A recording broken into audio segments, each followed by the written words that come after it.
Hammaga salom. Bugungi darsimizda slicer haqida gapirishamiz, ya'ni bu rus tilida srez deyiladi. Oddiycha gapirsak, bu demak filtr. Excel'da agar ishlagan bo'lsangiz, Excel'da har doim biz filtr ishlatamiz. Xuddi shu narsani bu yerda faqat demak knopka orqali va har xil ko'rinishlari bor. Keling shu haqida biz bugun gapirishamiz. Ko'p demak foydalanuvchilar bilmaydi ishlatishni. Birinchidan dashbord o'zidan boshlaymiz. Bu dashbordimiz mamlakatlar bo'yicha sport mollarini savdosi 3 yil davomidagi umumiy miqdori bu yerda 84 ming, umumiy tushumi 25 million dollarda bu yerda misol sifatida ko'rsatilgan. Va ko'rib turganingizdek bizada demak dinamikasi ko'rsatilgan, ya'ni shu 3 yil davomida. Lekin bizda talab qilinyapti faqat 1 yilligini ko'rsatgan deydi.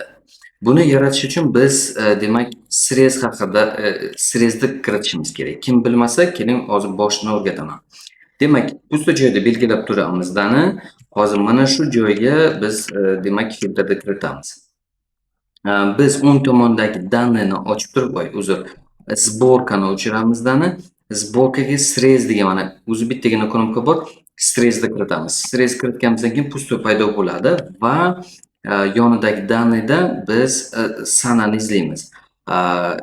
Bu ma'lumotlarimizda data degan kalendar tablitsasida joylashgan. Bu alohida yaratiladi. Kimdir bilmasin nima uchun bu yaratiladiganini mana bu joydami, qaysidir joyda bitta video chiqarib qo'yaman. Bu haqida alohida video yaratilgan. Mana datani просто shunchaki galochkani kiritganimizdan keyin bizda demak srez paydo bo'lyapti va bu yerda mana bu tugmalar orqali bizga kerakli joyni belgilashimiz mumkin. Yana bir marta e'tibor qiling. Xohlasangiz mana bu o'ziga tugmasiga bosib turib videoni ola olmayman. Keling, salgina ko'tarib qo'yamiz. Hozir mana bu joyga. Mana bu tugmani bosib turib, siz demak paloncha yilda mana bu tugmalar orqali, strelkalar orqali oyma-oy ko'rishingiz mumkin. Lekin yilma-yil ko'raman desangiz, mana bu demak yozuvga bossangiz yilma-yilga o'tadi va bu yerda ikkinchi, uchinchi yilga o'tish juda oson bo'ladi. Mana 2021-yanvardan boshlab turib, aytaylik 2022-yilning yoki 21-yilning dekabrigacha davomligini tanlasa bo'ladi. Bu birinchi usuli bu. Ikkinchi usuli demak yana bitta narsa haqida gapirishamiz. Uni pastga o'tkazamiz. Hozircha delete knopkani bosaman. Tepada mana bu yerda tayyor turibdi. Bular hozircha kerak emas. O'ng tomonda demak formatini belgilaganingizda parametrlari chiqadi. Parametrda har xil variantlari bor. Odatda datani kirganingizda между bo'ladi. O'sha междуni keling har xil variantlarini ko'ramiz. Plitkasi bor ekan. Nima ekan bu plitka? Plitkasiga o'tsak, demak har bitta kuni bu alohida tugma sifatida knopka orqali bo'lib qoladi. Mana bu bir kun belgilanib qoldi. Yana ustiga bosaman, demak qaytaraman. Bu nima uchun kerak? Odatda srez uchun emas, ya'ni data sanalar uchun emas, oddiy masalan davlatlar bo'yicha yoki shaharlar bo'yicha nima filtr kerak bo'lsa, shunga ishlatiladi. Mana bu ikkinchi demak grafikimiz, bu ham oddiy shu srez belgilangan. Mana bu oddiy srez belgilanib turib, mana parametri srezga kirganingizda vertikalniy spiskda turibdi.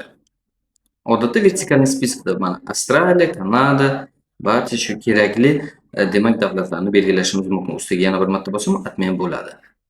Buni olib turib plitka degan joyga kirsak, plitka bo'lib qoladi. Ya'ni xuddi shu nima davlatlar faqat katta tugma orqali ko'rinishda kerak. Bu nima uchun bu kerak bo'ladi? Chiroyli ko'rinishda kimdirga masalan ko'p ishlatsa, mana katta tugma bo'lgani tezda va tezda topish va tezda demak ko'rsa bo'ladi, qaysi davlat belgilanganligini. Ustiga bosaman. Xuddi shu narsani раскрывающий список deyiladi. Ya'ni agar joyingiz kam bo'lsa, katta joyda ishlatmoqchi bo'lmasangiz, mana shu kichkina bitta nimaga ichiga kiritsa bo'ladi. Bu yerdan xuddi shu narsa yaratsa bo'ladi.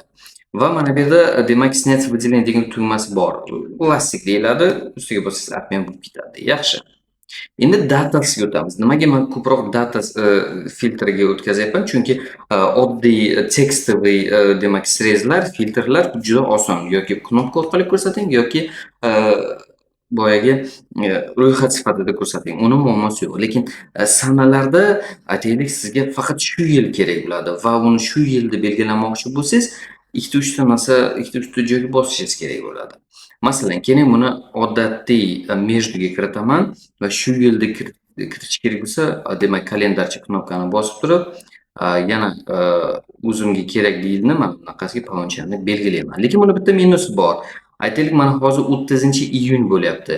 Aytaylik, avgust keldi, avgustda dashbord ochyapsiz, yana boshqatdan avgustni belgilashingiz kerak bo'ladi. Statichnniy bu, ya'ni o'zgaruvchan emas. Buni o'zgaruvchan qilish uchun, ya'ni har kuni ochyapsiz va har kuni shu yangi kun уже kiritilgan. Buni относительная data deydi. Mana между emas, do yoki mana после degani ham bor. После qaysidir palonchadan keyingi bo'lgan davr. Bu ham ishlaydi, lekin ko'pincha bu noqulay emas foydalanuvchilarga. Do degani bor. Paloncha sanagacha degan nimasi, filtri bu. Bu ham kamdan kam ishlatiladi. Praktikadan kelib chiqib aytyapman. Bizga esa относительно data kerak. Относительно datani tushunish qiyin bu yerda. Avval ko'p foydalanuvchi, mana yaratdingiz, foydalanuvchilarga siz tushuntirib berishingiz kerak. Avval o'zingiz tushunib olishingiz kerak, keyin keling buni tushunib olamiz. Birinchidan mana bu yerda sal kattaroq qilishimiz kerak bo'ladi. Последний bir, keyin kun, oxirgi bir kun tanlaymiz. Yoki oxirgi yil tanlaymiz. Bu 25-26 ni tanlayapti. E'tibor qiling, bizda ma'lumot 2023-yilgacha bor. Bu 25-26-yilni tanlayapti. Shunaqa narsalari bor. Oxirgi oy yana. Bu xullas ishlab bo'lmayapti, chunki bu hozirgi kunga nisbatan bu ishlatiladi. Keling buni o'rniga yangi bir oy oldin обновлениеda Power BI bilasiz, har oy обновление bo'ladi. Средства выбора data degan narsani kiritamiz. Bu mana bu hozircha tugmalar, xuddi oddiy tugmalar paydo bo'ldi. Lekin mana bu kalendar tugmasi bor. Shuni bosamizdan nimasi menga yoqadi, qarang. Xuddi aviachiptalarni tanaganingizda 1-iyundan 16-iyungacha bosib turib, keyin применить knopkani bosamiz. Ma'lumotlarimiz kelib chiqdi. To'g'ri, chunki bitta tochka bo'ldi. Nimagaki? Chunki bu oy-moy ko'rsatamiz. Bitta oyda ko'rsatdik-ku. Keling, men bunday qilaman. Demak, orqaga o'taman. Mart tanlayman-dani, mana 1-martdan boshlab to aytaylik iyunni 17-gacha belgilayman, применить bosaman. Mana to'g'ri belgilandi.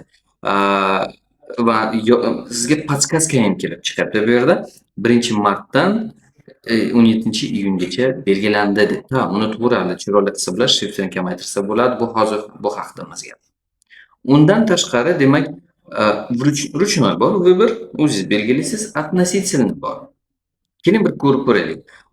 Последний god tanlab ko'raylikchi, nima bo'lar ekan? Применить bosamiz.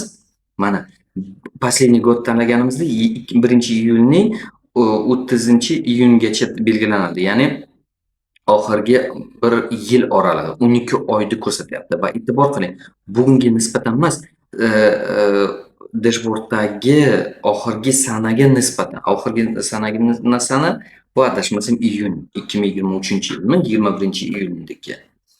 Esimda ham yo'q. Buni ko'rish uchun keling bir ko'ramiz. Mana представление tablichasiga o'tamiz. Sales dataga o'tib turib, order deydi. Mana 10 knopkani побывание bo'lsak, 30-iyun 2022-yil ekan.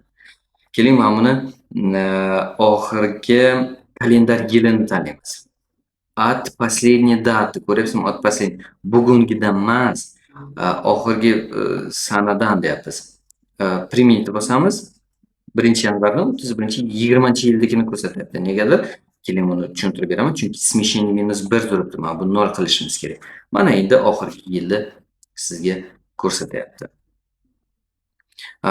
Shuni aytib o'tmoqchi edim. Shuni foydalanishni o'rganib olishingiz kerak. Va odatda mana shu yangi demak filtrni kiritib qo'ysangiz, foydalanuvchilar yaxshiroq foydalanadi. Agar bu sizga qiziq bo'lsa, ko'proq misollar kerak bo'lsa, Telegram kanal bor. Shu Telegram kanalga kirsangiz, u yerda kommentariyalarda yozib qo'yasiz yoki shu YouTube'da videoni tagida kommentariy qoldirsangiz, shu haqida ko'proq video qo'yaman. Va undan tashqari savollaringiz bo'lsa Telegram kanalga o'ting, u yerda bizada gruppamiz bor. Shu kommentariyga kirsangiz, ko'proq ma'lumotlarga ega bo'lasiz. E'tibor uchun rahmat. Podpiska bo'lish unutmanglar va keyingi videogacha.